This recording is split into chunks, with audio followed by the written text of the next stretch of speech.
Hello guys. So nag-harvest ako kahapon ng mga passion fruit. Yan, dami.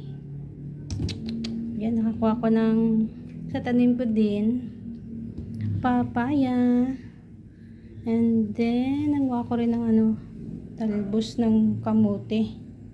So yan, libre lahat sa aking mini garden doon.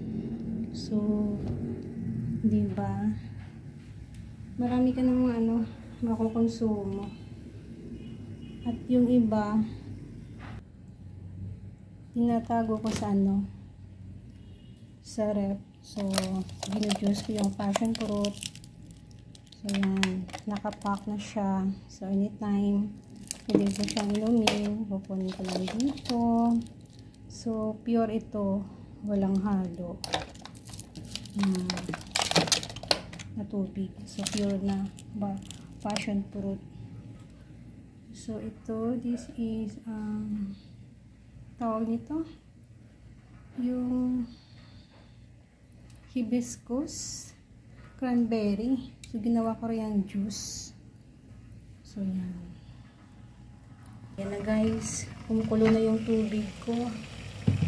So lagay na natin yung talbos ng kamote.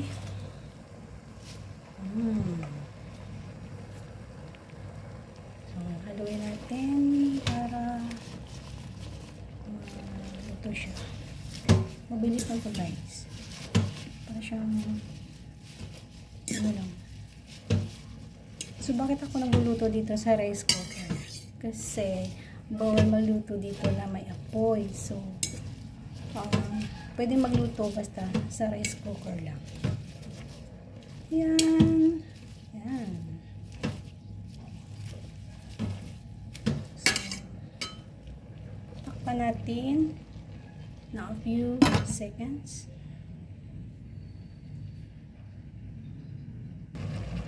So, yan. Ready na guys. Yan. Pwede na hanguin. Mabilis lang.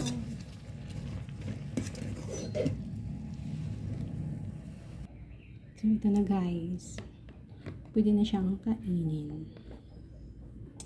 Sa mga anemic dyan, perfect ito sa inyo.